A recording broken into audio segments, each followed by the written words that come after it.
What's up, everybody? Dark 185. There's levels to this. I got a quick video for you guys tonight, more of like audio style, so you don't even gotta watch the screen. Just listen to the sound of my voice. That sounded a little bit weird. Okay, now it's awkward. You'll be all right. Listen. For real though, is it me or does it seem right now like Xbox is the best company to weather the storm? I'm gonna tell you something. If you are even contemplating on getting new gaming hardware, whether it's PC parts or whether it's a new console like the unnecessary PlayStation 5 Pro, I would highly suggest you go out and buy it like now. Order it now, like as soon as you're done listening to me, like just go online and order whatever it is that you need to order.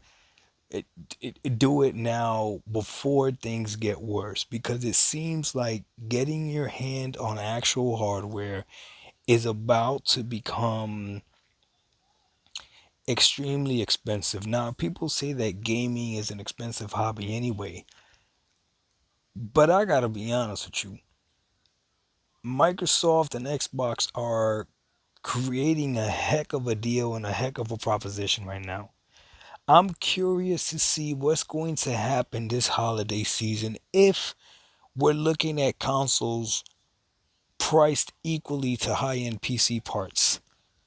And yet you have Xbox sitting there with Game Pass as well. Like, between Game Pass and Steam, I don't understand why you would buy games anywhere else. It just doesn't make sense to me. It really doesn't. It doesn't make sense to me anymore. If you look at the news and you look at what's going on between all the other companies, what I'm about to say is 100% fact. So I don't want to see anybody dispute this, okay? The major talking points about the Nintendo Switch 2, or about Nintendo, is the Switch 2 and whether or not that thing is worth it. Now, some people can argue that the console for $450 or whatever it is, that yes, it's worth it.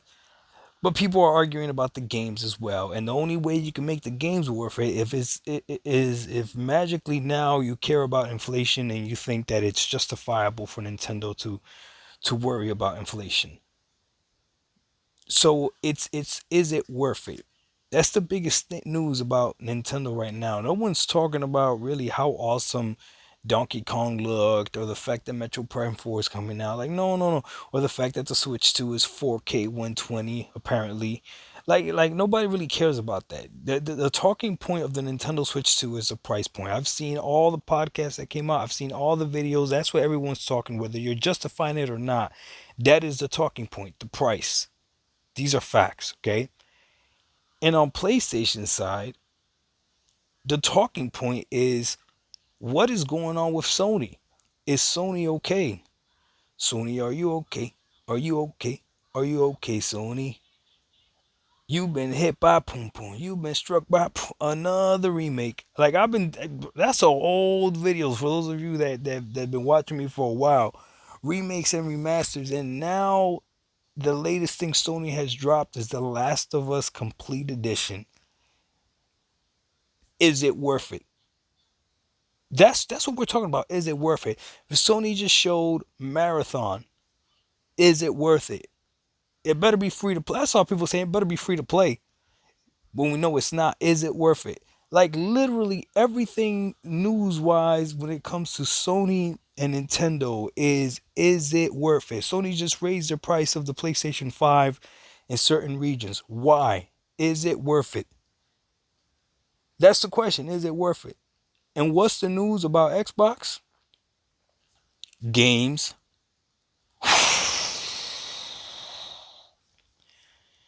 Games.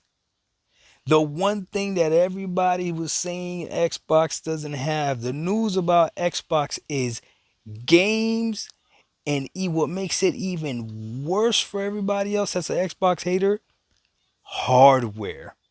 Oh my goodness. The news about Xbox is what hardware is coming out next, what this handheld is going to look like in collaboration with Asus, and what's the next hardware going to look like, period. And games. Actual games. So much. So Xbox has so much gaming news that the only PlayStation news that revolves around games that's positive are Xbox games. The best positive news that could be related to Sony is the new Last of Us season or whatever. TV. I am speaking nothing but facts.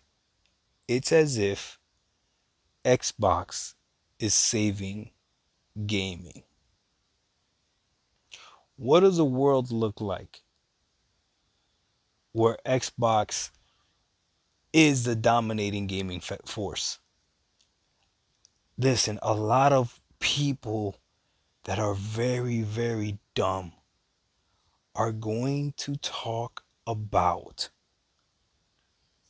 hardware sales, but they don't realize Microsoft is playing chess, not checkers. You go ahead and you can own that corner, but you're going to sell my product. By all means, own all the corners you want, but you're going to sell my product. That is essentially what Microsoft is doing with PlayStation. Yes, you own a PlayStation, but what you're most excited for is Indiana Jones, Doom the Dark Ages, Forza Horizon 5. Can't wait for Starfield to come out. Like, man, it is incredible.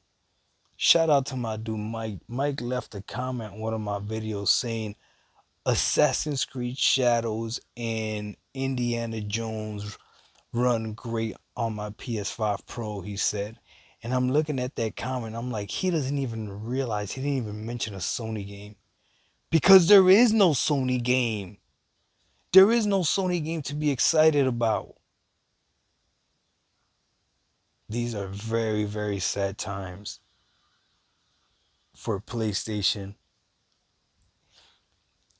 And I mean, we still don't know what the price of that Switch is going to be here in America. So we'll see how they handle all of this. Doc Dog 985. There's levels to this. We out. Peace.